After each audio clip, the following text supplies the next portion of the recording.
रोज का वचन। रोज के वचन में आपका स्वागत है। दिन 45। निर्गमन अध्याय 15। निर्गमन अध्याय 15। तब मूसा और इस्राएलियों ने यहोवा के लिए यह गीत गाया। उन्होंने कहा, मैं यहोवा का गीत गाऊंगा, क्योंकि वह महाप्रतापी ठहरा है। घोड़ों समेत सवारों को उसने समुद्र में डाल दिया है। यहोवा मेरा बल और भजन का विषय है, और वही मेरा उद्धार भी ठहरा है। मेरा परमेश्वर वही है, मैं उसी की स्तुति करूंगा। मैं उसके लिए निवास स्थान बनाऊंगा। मेरे पूर्वजों का परमेश्वर वही है, मैं उसको सराहूंगा। यहोवा योद्धा है, उसका नाम यहोवा है। फिरौन के रथों और सेना को उसने समुद्र में डाल दिया, और उसके उत्तम से उत्तम रथी लाल समुद्र में डूब गए। गहरे जल ने उन्हें ढांप लिया, वे पत्थर की नाई गहरे स्थानों में डूब गए। हे यहोवा, तेरा दाहिना हाथ शक्ति से महाप्रतापी हुआ। हे यहोवा, तेरा दाहिना हाथ शत्रु को चकनाचूर कर देता है, और तू अपने विरोधियों को अपने महाप्रताप से गिरा देता है। तू अपना कोप भड़काता, और वे भूसे की नाई भस्म हो जाते हैं, और तेरे नखनों की सांस से जल एकत्र हो गया। धाराएं ढेर की नाई थम गई, समुद्र के मध्य में गहरा जल जम गया। शत्रु ने कहा था, मैं पीछा करूंगा, मैं जा पकड़ूंगा, मैं लूट के माल को बांट लूंगा, उनसे मेरा जी भर जाएगा। मैं अपनी तलवार खींचते ही अपने हाथ से उनको नाश कर डालूंगा। तूने अपने श्वास का पवन चलाया, तब समुद्र ने उनको ढांप लिया। वे महाजल राशि से शीशे की नाई डूब गए। हे यहोवा, देवताओं से तेरे तुल्य कौन है? तू तो पवित्रता के कारण महाप्रतापी और अपनी स्तुति करने वालों के भय के योग्य और आश्चर्य कर्म का करता है। तूने अपना दाहिना हाथ बढ़ाया, और पृथ्वी ने उनको निगल लिया। अपनी करुणा से तूने अपनी छुड़ाई हुई प्रजा की अगुवाई की है। अपने बल से तू उसे अपने पवित्र निवास स्थान को ले चला है। देश देश के लोग सुनकर कांप उठेंगे। पलिश्तियों के प्राणों के लाले पड़ जाएंगे। एदोम के अधिपति व्याकुल होंगे। मोआब के पहलवान थरथरा उठेंगे। सब कनान निवासियों के मन पिघल जाएंगे। उनमें डर और घबराहट समा जाएगा। तेरी बाह के प्रताप से वे पत्थर की नाई अबोल होंगे।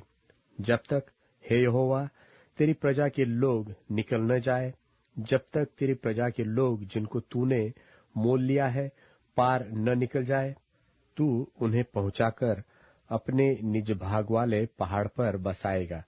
यह वही स्थान है, हे यहोवा, जिसे तूने अपने निवास के लिए बनाया, और वही पवित्र स्थान है जिसे, हे प्रभु, तूने आप ही स्थिर किया है। यहोवा सदा सर्वदा राज्य करता रहेगा।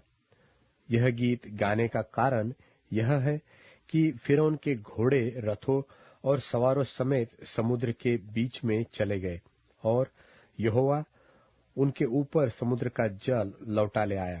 परंतु इस्राएली समुद्र के बीच स्थल स्थल पर होकर चले गए, और हारून की बहन मरियम नाम नबिया ने हाथ में डफ लिया, और सब स्त्रियां डफ लिए नाचती हुई उसके पीछे हो ली। और मरियम उनके साथ साथ यह टेक गाती गई कि यहोवा का गीत गाओ, क्योंकि वह महाप्रतापी ठहरा है। घोड़ों समेत सवारों को उसने समुद्र में डाल दिया है। तब मूसा इस्राएलियों को लाल समुद्र से आगे ले गया, और वे शूर नाम जंगल में आ गए, और जंगल में जाते हुए 3 दिन तक पानी का सोता न मिला। फिर मारा नाम एक स्थान पर पहुंचे। वहां का पानी खारा था, उसे वे पी न सके। इस कारण उस स्थान का नाम मारा पड़ा। तब वे यह कहकर मूसा के विरुद्ध बकबक करने लगे कि हम क्या पिए। तब मूसा ने यहोवा की दुहाई दी और यहोवा ने उन्हें एक पौधा बतला दिया, जिससे जब उसने पानी में डाला तब वह पानी मीठा हो गया। वही यहोवा ने उनके लिए एक विधि और नियम बनाया, और वही उसने यह कहकर उनकी परीक्षा की कि यदि तू अपने परमेश्वर यहोवा का वचन तन मन से सुने और जो उसकी दृष्टि में ठीक है वही करे, और उसकी आज्ञाओं पर कान लगाए और उसकी सब विधियों को माने, तो जितने रोग मैंने मिस्रियों पर भेजे हैं उनमें से एक भी तुझ पर न भेजूंगा, क्योंकि मैं तुम्हारा चंगा करने वाला यहोवा हूं। तब वे एलीम को आए, जहां पानी के 12 सोते और 70 खजूर के पेड़ थे, और वहां उन्होंने जल के पास डेरे खड़े किए।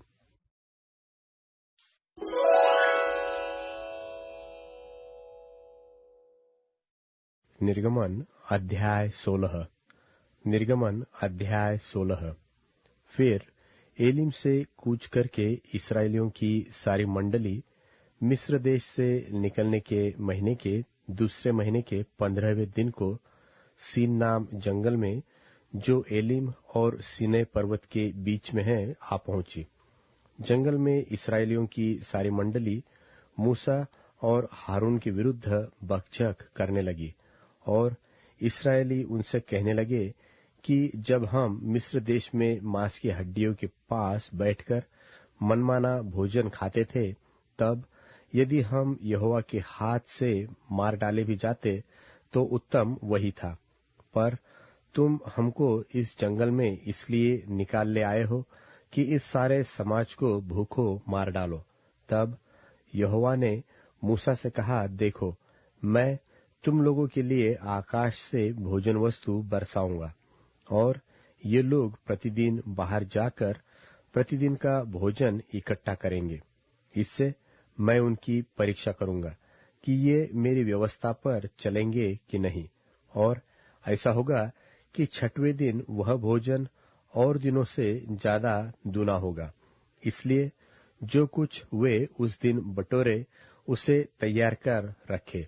तब मूसा और हारून ने सारे इस्राएलियों से कहा, सांझ को तुम जान लोगे कि जो तुमको मिस्र देश से निकाल ले आया है वह यहोवा है, और भोर को तुम्हें यहोवा का तेज देख पड़ेगा, क्योंकि तुम जो यहोवा पर बुड़बुड़ाते हो उसे वह सुनता है। और हम क्या है कि तुम हम पर बुड़बुड़ाते हो? फिर मूसा ने कहा, यह तब होगा जब यहोवा सांझ को तुम्हें खाने के लिए मांस और भोर को रोटी मनमाने देगा, क्योंकि तुम जो उस पर बुड़बुड़ाते हो उसे वह सुनता है। और हम क्या है? तुम्हारा बुड़बुड़ाना हम पर नहीं, यहोवा ही पर होता है।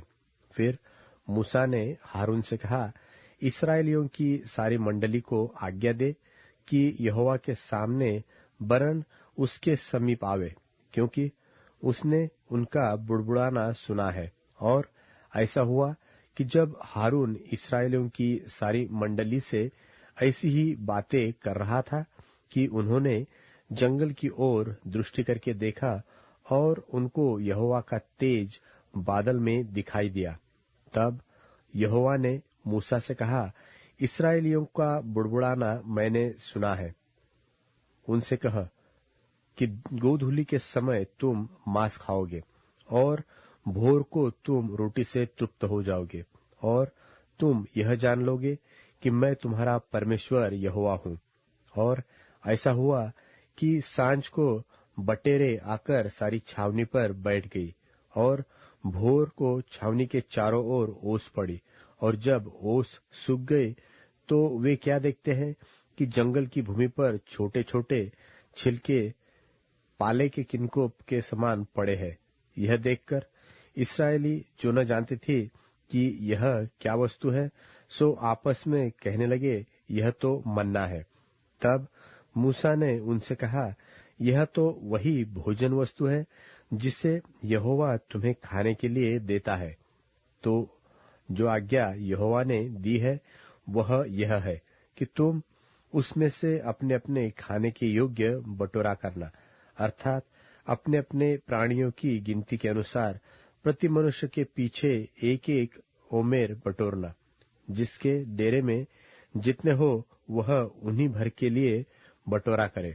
और इस्राएलियों ने वैसा ही किया, और किसी ने अधिक और किसी ने थोड़ा बटोर लिया। और जब उन्होंने उसको ओपे से नापा, तब जिसके पास अधिक था उसके कुछ अधिक न रह गया, और जिसके पास थोड़ा था उसको कुछ घटी न हुई, क्योंकि एक एक मनुष्य ने अपने खाने के योग्य ही बटोर लिया था। फिर मूसा ने उनसे कहा, कोई इसमें कुछ बिहान तक न रख छोड़े। तो भी उन्होंने मूसा की बात न मानी। इसलिए जब किसी किसी मनुष्य ने उसमें से कुछ बिहान तक छोड़ रखा तो उसमें कीड़े पड़ गए और वह बसाने लगा। तब मूसा उन पर क्रोधित हुआ, और वे भोर को प्रतिदिन अपने अपने खाने के योग्य बटोर लेते थे, और जब धूप कड़ी होती थी तब वह गल जाता था। और ऐसा हुआ कि छठवें दिन उन्होंने दूना अर्थात प्रति मनुष्य के पीछे 2-2 ओमेर बटोर लिया। और मंडली के सब प्रधानों ने आकर मूसा को बता दिया। उसने उनसे कहा, यह तो वही बात है जो यहोवा ने कही, क्योंकि कल परम विश्राम अर्थात यहोवा के लिए पवित्र विश्राम होगा। इसलिए तुम्हें तो तंदूर में पकाना हो उसे पकाओ, और जो सिझाना हो उसे सिझाओ, और इसमें से जितना बचे उसे बिहान के लिए रख छोड़ो। जब उन्होंने उसको मूसा की इस बात की आज्ञा के अनुसार बिहान तक रख छोड़ा, तब न तो वह बसाया और न उसमें कीड़े पड़े। तब मूसा ने कहा, आज उसी को खाओ, क्योंकि आज यहोवा का विश्राम दिन है। इसलिए आज तुमको वह मैदान में न मिलेगा। 6 दिन तो तुम उसे बटोरा करोगे, परंतु 7वां दिन तो विश्राम का दिन है, उसमें से वह न मिलेगा। तो भी लोगों में से कोई 7वें दिन भी बटोरने के लिए बाहर गए, परंतु उनको कुछ न मिला। तब यहोवा ने मूसा से कहा, तुम लोग मेरी आज्ञाओं को और व्यवस्थाओं को कब तक नहीं मानोगे?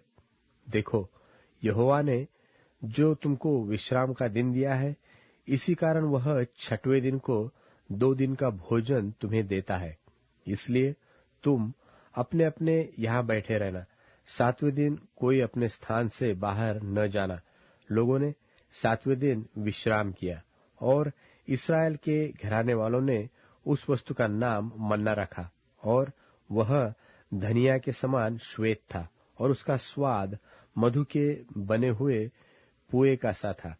फिर मूसा ने कहा, यहोवा ने जो आज्ञा दी वह यह है कि इसमें से ओमेर भर अपने वंश की पीढ़ी पीढ़ी के लिए रख छोड़ो, जिससे वे जाने कि यहोवा हमको मिस्र देश से निकालकर जंगल में कैसी रोटी खिलाता था।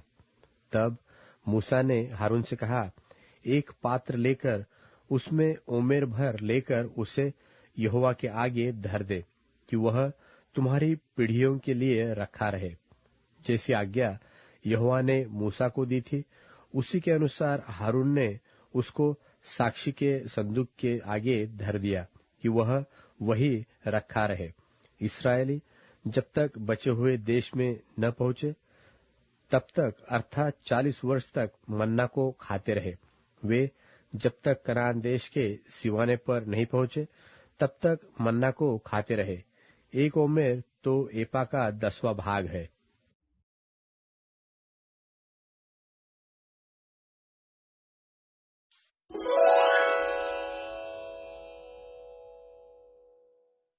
मत्ती अध्याय 28। विश्राम दिन के बाद सप्ताह के पहले दिन पो फटते ही मरियम मगदलिनी और दूसरी मरियम कब्र पर आईं। अचानक एक जोरदार भूकंप आया, क्योंकि प्रभु का एक स्वर्गदूत स्वर्ग से उतर आया। कब्र के दरवाजे पर से पत्थर हटाकर वह उसी पर बैठ गया। दिखने में वह रोशनी की तरह था और उसके कपड़े बर्फ की तरह सफेद थे। डर की वजह से पहरेदार कांपने लगे और मरे हुए इंसान की तरह हो गए। स्वर्गदूत ने महिलाओं से कहा, डरो मत, क्योंकि मुझे मालूम है कि जिस यीशु को क्रूस पर चढ़ाया गया था उन्हीं को तुम ढूंढ रही हो। वो यहाँ नहीं है, क्योंकि जी उठे हैं। उसने कहा, आओ और वे जगह देखो जहाँ उनकी लाश रखी थी। जल्दी जाकर उनके शिष्यों को बताओ कि वे मरे हुओं में से जी उठे हैं। वे तुमसे पहले गलील पहुंचेंगे, तुम वहीं पर उनसे मिल पाओगे। डर और आनंद से भरे वे कब्र से दौड़ी ताकि शिष्यों को जाकर खबर दें। जैसे ही वे ये खबर शिष्यों को देने वाली थीं, रास्ते में यीशु की मुलाकात उनसे हो गई। उनके पास आकर उन लोगों ने यीशु के पैर छू लिए और दंडवत किया। तब यीशु ने उनसे कहा, डरो मत, जाकर मेरे भाइयों से कहो कि वे गलील को जाएं, वहीं पर वे मुझे मिलेंगे। जब ये महिलाएं जा रही थीं, कुछ पहरेदार वहां दिखाई दिए। उन्होंने प्रधान पुरोहितों को सब कुछ बता दिया। जब उनकी मुलाकात कुछ और परिचित लोगों के साथ हुई, तो उन्होंने सिपाहियों को बड़ी रकम देते हुए किसी के पूछने पर यह कहने के लिए कहा कि रात को जब हम सो रहे थे तब उनके चेलों ने आकर उनके शव को चुरा लिया। अगर ये बात गवर्नर के कान तक पहुंचती है तो हम उसे समझा देंगे और तुम्हें बचा भी लेंगे। उन्होंने पैसे लेकर वही किया जैसा उनसे कहा गया था। यह बात आज तक यहूदियों में प्रचलित है। तब 11 शिष्य गलील के उस पहाड़ पर चले गए जिसके विषय में यीशु कह रहे थे। जब शिष्यों ने यीशु को दर्शन में देखा और प्रणाम किया, परंतु कुछ लोग संदेह भी करने लगे।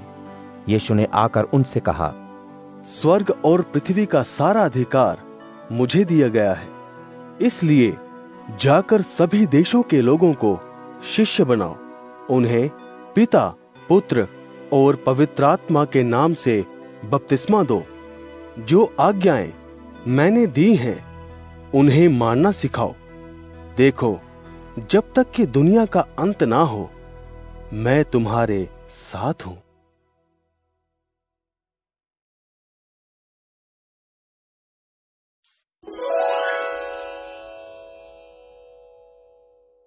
प्रकट होगा तब तू उन्हें दहकता तंदूर बना देगा। प्रभु, तू अपने कोप से उन्हें निगल जाएगा और अग्नि उन्हें भस्म कर देगी। तू उनकी संतान को धरती से मिटा देगा और उनके वंश को मानव जाति के बीच से, यदि वे तेरे विरुद्ध बुराई का प्रयत्न करेंगे, यदि वे षड्यंत्र रचेंगे तो भी सफल न होंगे। तू उन्हें पीठ दिखाने को विवश करेगा। तू उनके मुख को अपने बाण का लक्ष्य बनाएगा। हे प्रभु, अपनी सामर्थ्य की महानता को प्रकट कर, तब हम गीत गाएंगे, तेरे पराक्रम का यशोगान करेंगे।